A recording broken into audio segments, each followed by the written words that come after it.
Hello everyone, welcome to my YouTube channel. My name is Andy, and in these videos I'm talking about Dante's Divine Comedy. The previous videos you've watched have been in the earlier parts of hell, the sins of incontinence. So those are the sins that are not as serious, but they still are serious for you to go to hell. Just bland sins like greed and gluttony and wrath, anger, those kind of things. But from here on out, it's about to get more serious. The sins you've seen so far have only been in the countryside of hell. But now, Dante will enter through the doors of the city of Dis. Dis is another name for Satan. To get into this city, an angel had to come and break down the door because the demons would not let Virgil and Dante in there because they were just too stubborn. And they told Dante that he had to go all the way back up and leave, and Virgil had to stay there. But an angel came and rebuked them and opened the door for them. When they were through the walls of the city, they finally came to the sixth circle, which is the circle of the heretic. Now, heresy is a type of sin that is more of a spiritual nature than it is of a physical one, like the other sins we've seen thus far. Lust is a physical sin, of course. Gluttony is a physical sin. Greed, you hold on to material goods. Wrath, you're being angry at people, like shouting and yelling. And anger itself is more of an emotional thing. But now, a more serious thing is a sin, a spiritual sin, and that's what the sin of heresy is. Now, before we get into what exactly happens with Dante, I want to talk a little bit about what heresy exactly is. Because a lot of people in these modern times, when they look at the word heresy, they usually think of it as a word that's only used by self-righteous bigots who are saying, oh, you're a heretic, you're a heretic, you're a heretic, because you don't believe every single last speck of truth that I believe, and you have to believe everything that I believe, or you'll be condemned. So people nowadays don't have being allowed to even say that heresy exists. And that is a huge problem, because heresy really does exist, and it really is a sin, and people really are going to go to hell for it. So let me clear up one of the biggest reasons why the idea of heresy is being rejected. One of the biggest reasons is because of a heresy known as modernism. Modernism is a very complicated heresy to break down, but I found on Catholic Answers, their website, there's a definition of it, and it's kind of a long definition, but it's the shortest I could find. So here, let me read it. This is what modernists believe. 1, that God cannot be known and proved to exist by natural reason. 2, external signs of revelation, such as miracles and prophecies, do not prove the divine origin of the Christian religion and are not suited to the intellect of the modern man. 3, Christ did not found a church. 4, the essential structure of the church can change. 5, the church's dogmas continually evolve over time so that they can change from meaning one thing to meaning another. 6, faith is a blind religious feeling that wells up from the subconscious rather than the impulse of a heart and will trained for morality, not a real assent of the intellect to divine truth learned by hearing it from an external source. Okay, so that was a mouthful, but what it's trying to say is that modernism is a synthesis of all heresies because it rejects the idea of there even being heresies. It says that dogmas, that is, truths proclaimed by the church that are infallible and unchangeable, are in fact actually changeable. So things like the church teaches that women cannot become priests. So modernists would say, well, that can change. We can change that. And heresies, like any heresy basically has fair game because the dogmas can change.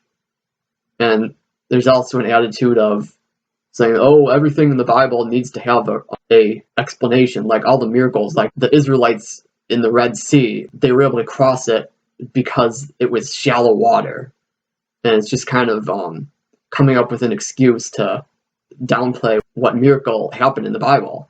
It's just a very sad and crummy heresy. It waters down everything. And the most dangerous part, as I've said, rejects the idea that there even is such a thing as heresy. Because of modernism, and because a lot of people have lost touch on what it means, what heresy actually is, let me read the official definition from the Catechism of the Catholic Church of what exactly a heresy is. Incredulity is the neglect of revealed truth or the willful refusal to assent to it. Heresy is the obstinate post-baptismal denial of some truth which must be believed to be divine and Catholic faith, or it is likewise an obstinate doubt concerning the same. Heresy is when there is an essential doctrine or dogma of the Church. Things like Christ's divinity, like that Jesus is 100% God and 100% man. That is the nature of who Jesus is, and it's very essential to how we worship and how we live our lives. A heresy is to be a baptized Christian and to fully understand what is understood as the correct teachings of the Church, and yet at the same time flat out deny it. So, to be clear, this means that people who are not Catholic are not necessarily culpable of a sin of heresy, even if they do believe in heretical ideas. Like, for instance, if you're a Protestant, you were raised on Protestant doctrines and all that. Now, you are not inside the Catholic Church. So therefore, the Catholic Church cannot condemn you as a heretic because you don't submit yourselves to her authority. Therefore, you can't be guilty of a sin of heresy, especially if you've grown up with this idea. You do not understand why the Church teaches certain things. A good example would be that Martin Luther had the idea of justification by faith alone. Now, this is a heretical belief because you are not justified by faith alone, but you also are in cooperation with God's grace. So it's good works that are in Christ. It's not works of the law that are condemned, like the old Jewish law, or like you trying to work your way to heaven. It's nothing like that. It's acts within Christ. So acts of faith, like I choose to accept Christ. That is a work of faith. So it's not by faith alone. That belief is a heretical belief, but if you were raised with that belief and that's like all you know, and you're scratching your head though, what are these Catholics saying about this? Then you're not really culpable of a sin of heresy. Really, in order to be a heretic with that belief, you would have to be like Martin Luther himself. Martin Luther was a Catholic, and he was a Augustinian monk. He was in a period of despair, and he eventually had like a solution to his depression, and he read the scriptures in a different way than what the Catholic Church taught. This belief of justification by faith alone. And so he ended up getting excommunicated for it because he wouldn't take back what he had said. So this is what heresy is, and Martin Luther was called out as an actual heretic. He was the one who actually started it, and he was Catholic, so he knew better. He knew exactly what the church taught, and he rejected it. So that is an example of what a true heretic is. So there's not really too many actual heretics, and so we use the word heretic in calling someone a heretic. You have to use that word sparingly. You can't just call random people on the street heretics because they don't follow all the church's teachings. While those beliefs are heretical, it doesn't mean that they are actually in sin but because of it. Now, to get to Dante. So, Dante makes it through the gates of the city of Dis. And he and Virgil are walking near the city gates, near the wall. They're like inside the wall and they're walking around. And then Dante looks around, he sees all these graves all over the place. The graves are open, and he can see that fire is inside. He asks Virgil, what the heck, why are all these graves here? And Virgil explains that these are the graves of Epicurean heretics. Now, Dante has a very ingenious sense of humor here for what he does to the Epicurean heretics. Epicurus was a Greek philosopher. He had kind of had a deistic view to the gods. Like, he believed in the Greek gods, but he said that we should not be worrying over them. We should not be like, oh, I'm afraid of Zeus. Zeus is going to zap me. We should just think about material things like science and use that to help us feel better. And eat, drink, and be merry, for tomorrow you will die. And so Epicurus thought that when you die, you go to the grave. And that's it. Even if there is God, God has left the picture. He's the clockmaker who set the world in motion and just left. And so in Dante's day, there were some people who were Catholic and were accepting some of this belief that there is no afterlife. That's not in accordance with Catholic teaching. The Catholic Church teaches that there's heaven and hell. But the Epicureans don't believe in hell. They believe that they're going to be put in the grave. So, here in hell, they are in their graves. It's just hilarious. It's so ironic. So Dante's walking along, and then he hears this voice, and coming from one of the graves, and it's someone he knows from his lovely hometown of Florence, Italy. And so Virgil says that he should go over and talk to him. So when this guy rises out of his grave, he has a look at contempt. Like, he stands up and he's like looking around this place. He looks at the walls of hell. He's like, he doesn't say anything, but he's kind of like, this place doesn't exist. And yet here he is. Surprise!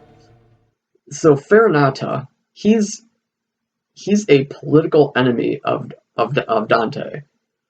You see, there's a complicated political structure, but there was the Ghibellines and the Guelphs. Dante was a Guelph, and Farinata was a Ghibelline. The Ghibellines were people that believed that Pope should not be in charge of the government, that the government should be secular, and there should be a secular rule. Whereas the Guelphs, like Dante, believed that the Pope should be in charge of the government. And so there was a constant war between them, and Florence, Italy, was a city-state. It's kind of like its own country in itself. It's just it's one city, but it's its own country at the same time. And so there was a battle where the Ghibellines, who were the ancestors of Farinata, they kicked out Dante's ancestors. But Dante's ancestors fought back eventually and retook the city. And then the Ghibellines were kicked out. So when Dante first meets Farinata, Farinata asked him, who were your ancestors? And Dante tells him. And Farinata, saying, yeah, I'm sorry we had to kick you guys out, but why are the Florentines so mean to my people now that, like, you kicked us out? Dante says, well, my people were able to fight back. We were able to come back, but yours weren't. And so they're having this political discussion. And then out of another grave pops out another guy that Dante knows. His best friend's dad. He says, why is my son not walking with you? And then Dante answers, well, he kind of makes a sarcastic, jabbing remark that maybe he didn't like to walk with Virgil. Virgil's the one who's guiding me through this prison, and I'm not here to stay. But he uses the word, in Dante's sentence, he uses the word was to describe Guido as the son and Dante's best friend, who's a poet. He says Guido was contemptible to my guide, Virgil, here. So, by using the word was, it made Cavalcante de Cavalcante, he's the dad, it made him believe that Dante was saying that his son was dead. He says, oh, he was there? Oh, my son is dead. And then so he goes back into his grave. But the silly thing is that his son is still alive. He just completely misunderstands what's going on. And then Dante resumes his argument with Farinata, and Farinata's trying to defend himself, like saying why his people were not mean. Then Dante changes the subject to exactly what's going on here with hell. He says, he has this remark because of the other guy. He says, so, it appears that you guys can see the future? He was trying to, predict things. Farinata was I forget exactly what it was, but he was, predicting, what would happen in the politics of the future in Florence. He says, oh yes, we are able to see into the future, but the present we don't have any knowledge of. So that's why Guido's father got it wrong about his son in the present, because he doesn't know what's going on right now. He knows the future. So it's a just punishment for heretics, because heretics think they know everything. A heretic says, I know this to be a fact. I've read the Bible and it says this, but it doesn't. So because they're getting it wrong, it's like saying that they're trying to predict something, or they're trying to proclaim this is the truth, but they're wrong about it, and so they're condemned to not know what's going on in the present. It's kind of a very interesting punishment. And so Dante leaves political enemy and goes on, and then Virgil tells them that at the end of time, just like, I told you about the gluttonous, their punishment will be perfected, that they'll be in more pain at the end of the world and they'll get their bodies back. Well, what'll happen with the heretics that are here in this circle, the Epicurean heretics, is that their tombs will be closed and they'll be sealed into their graves forever. Not pleasant. And as a little afterthought, Dante walks a little bit farther and he comes across graves of an anti-pope. A pope who became a heretic, and of course, in that case, wasn't a pope anymore, so the anti-pope. So that's what happened to the heretics in hell. And of course, this is only one type of heresy, so you can imagine all of the other heresies, what kind of hells that they would have. Like, I can imagine the Gnostic heresy, the people who believe that the body is evil and that Jesus only appeared like as a spiritual apparition. They would probably be floating spirits in hell, and they would be forced to live that out. So you can use your imagination for all the other heresies. So yeah, heresy is really no laughing matter. So if you're Catholic and you're thinking that you disagree with something the church teaches, I implore you to just be open and research about what the church teaches and understand why she teaches what she teaches. Don't just say because the church condemns the use of birth control. Don't use that as a justification to say you disagree with the church. You need to get the facts, study why the church teaches this, and you'll come to see that there's a reason for everything the church teaches. A good reason. And you should accept what the church teaches, because she has our interest in mind. She's trying to protect us from what's wrong and what's sinful. She's not there to point out, you're wrong on this, you're wrong on that, you're wrong on that for no reason. She's just saying, like, beware that there are these errors in the world. This is not what the truth is. If you're not Catholic, you're hearing all this and you're like, oh, I don't really get whatever. Just do research about things and just mull around in your mind and like, what is heresy and what is orthodoxy? Orthodoxy is when you accept all the church's teachings. So strive for orthodoxy as much as possible. And whatever you do, stay out of hell, okay? Especially don't deny that hell exists, because you'll be there, just like these silly heretics. All right, see you.